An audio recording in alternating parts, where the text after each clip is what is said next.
This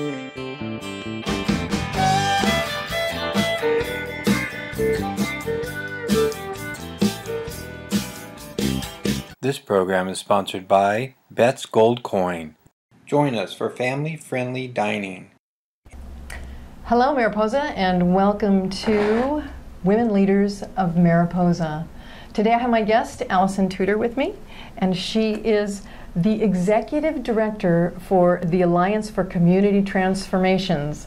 A big mouthful.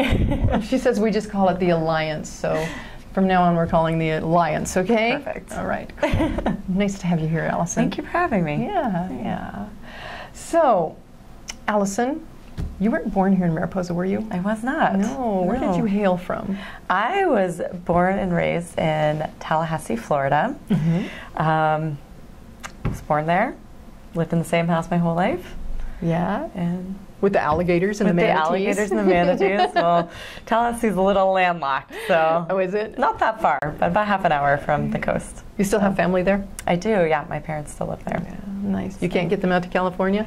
You know, they come and visit sometimes, but, you know, they really like Florida. Oh, gosh. So let's see, what led you to come this way, to Yosemite? Yeah, so when I turned 14, I went rock climbing for the first time, and I think I was either in Tennessee or North Carolina, and I realized how much I loved it, and that was something that I really wanted to do. You got caught. Yeah. So I graduated from high school, and I had read about this place, Yosemite, and I had never been west of Texas, and I decided that I needed to be in Yosemite. So I loaded up my car and drove out. Yeah. And so what happened once you got here? Where did you go? What did you do? I was in Camp 4. Oh, of course. Everybody's dream place. Camp 4. So camped in Camp 4 and went climbing every day and met a lot of really great folks and had a lot of awesome mentors. And what a life, huh? Yeah. So, okay, you can't do that forever. So then what happened after that? Well, I was back and forth throughout college. So I did go to college in Florida, so I was kind of back and forth between Yosemite and Florida. And then when I graduated from the University of Florida, then I drove out here and never looked back. You never looked back, yeah. Well, yeah, but you can't eat and climb, so how did you make a living? You can a little bit, eat a little bit. So I just climbed for a while, and then I started working for Nature Bridge, so I started teaching environmental education to young people that come up to Yosemite. And so I did that for a couple of years. And so what did that involve? It involved, you would get a group of school kids, a lot of middle school, but sometimes much younger, sometimes much older. And you would take them out in the valley or on a backpacking trip and teach them just kind of about the natural wonder and beauty all around and teach them science. And yeah. Nature Bridge is great. Yeah, it's great. Quite a few people that work for Nature it's Bridge. It's a very fun place to work. Yeah, they love it. They love it. And so after that came? After that came? So I decided I was ready to try something different, and so there was a job posting for Mountain Crisis Services, which I didn't really know that much about. And so I applied and I started working for Mountain Crisis in 2009. Well, now that's a huge difference from, let's see, your wildlife ecology and conservation degree to Mountain Crisis. How did that flow? Well, so I think with a lot of folks, when you go to college, you still don't really know what you want to do. And so I knew that I loved being outside. So I was like, well, I'll get a degree that will let me be outside all of the time. And so through Nature Bridge, I really realized how much I loved teaching. And so when I started working for Mountain Crisis, I was the prevention specialist. And so I was doing a lot of work in the schools through Project Respect and still a lot of teaching. And so there was that similar kind of element running through those positions. You know, that's probably the first place I met you was when you were working there, because I had the pizza place across the way, the Take and Bake. So I've known you a while. So then you went on from there then to where? Because I know you didn't stay there at Mountain Crisis. Well, I kind of did.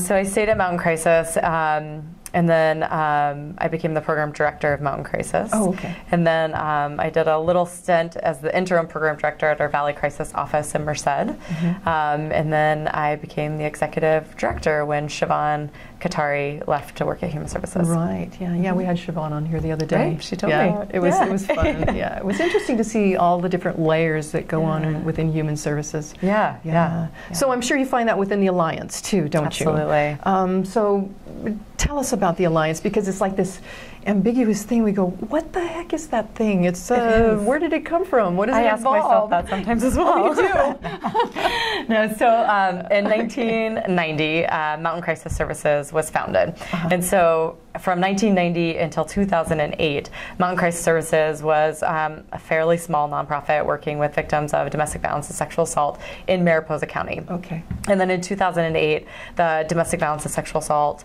program closed its doors at Merced, and so we decided to write the grant to take over services in Merced County.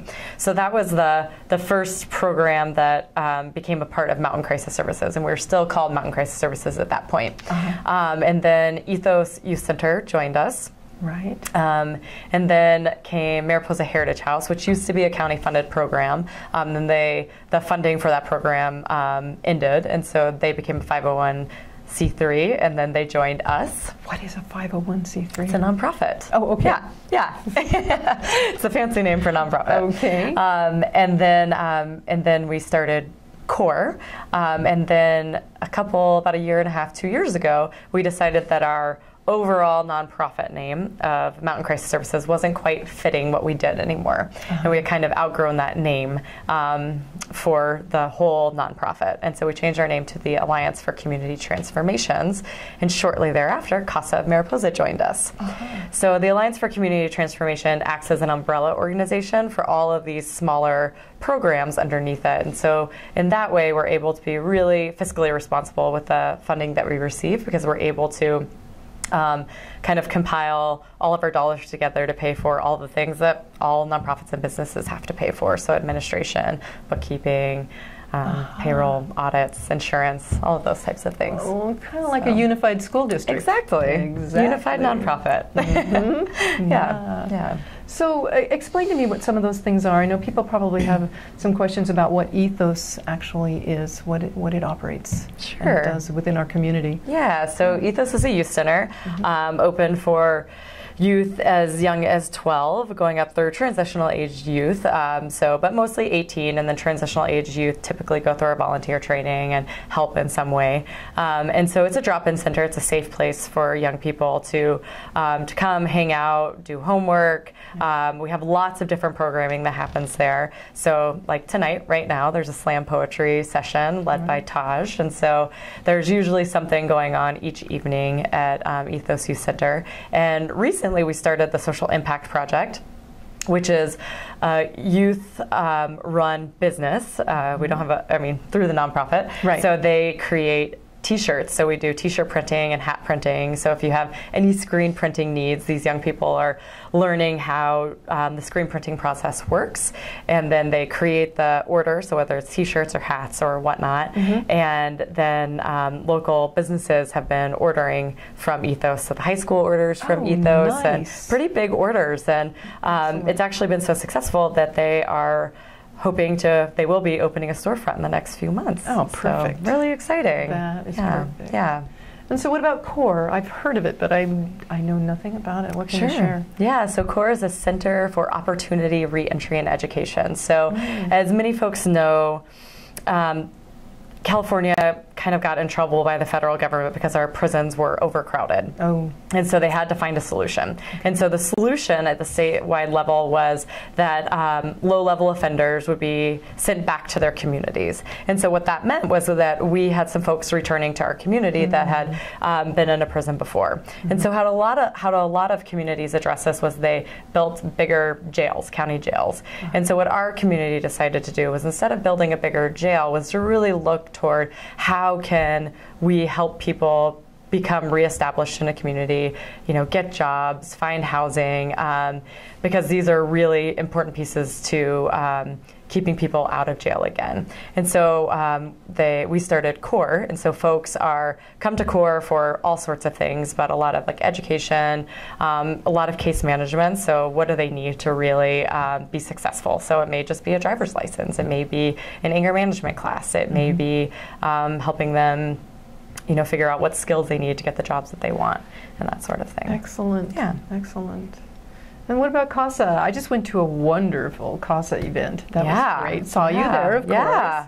Yeah. So tell us a little bit about CASA, because that's a cool organization. It is a cool program. Yeah. So it's Court-Appointed Special Advocates of Mariposa, and so their mission is to really work with all of the youth that are in foster care in Mariposa County. And so every foster youth is connected with an advocate. And so this advocate is really a mentor for them, and the advocate kind of just sees like what's going on for them, what support do they need. They advocate for them in court, and really just trying to help those young people find stability in their home life. And so whether that's in the foster care system, whether that's with their family of origin, whether that's with another family member, kind of wherever they can find stability quickly.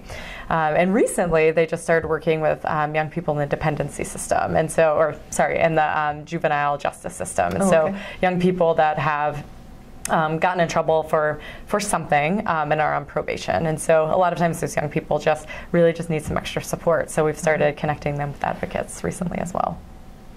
You're a busy lady. You have to know a lot, don't you? There's a lot of great people that work at the Alliance. and you're over the top of them, right? You get to be the director. So then, to do all of this, you went back to school, didn't you? And I did. Yeah. And how was that? Did you enjoy it? I did, but it was a lot to be the executive director and be getting a master's degree at the same time. But was done with that by May and graduated. So now you can just kind of rest a little bit, do something fun. So now, what do you do for fun? I try to be outside still as much as possible. So keep up that climbing. Yeah, still go rock climbing as much as I can, and backpacking and paddleboarding and whatever's outside. It's a wonderful life, isn't it? Yeah, it's great. Yeah. Well, it's good to have you here, Alison. Thank you for having me. At our closing, I'd like to ask you, is there any words of wisdom that you'd like to share with us? Anything that you live by? Oh, that's a good question. I would say just really stand up for what you believe in. Yeah. I think that's really important. Yeah. And really, I think just be compassionate toward all people, because everyone has value and something to give. Oh, absolutely. Well, thank you, Alison. Thank you. It's good to be with you. It's good to be with you. And thank you for joining us for Women Leaders of Mariposa with my guest, Alison Tudor. Now we know a little bit more about Alison and the Alliance and the big job that she does over there. And I thank you very much for that, Alison. Thank you. Well, join us again. Bye now. Thank you.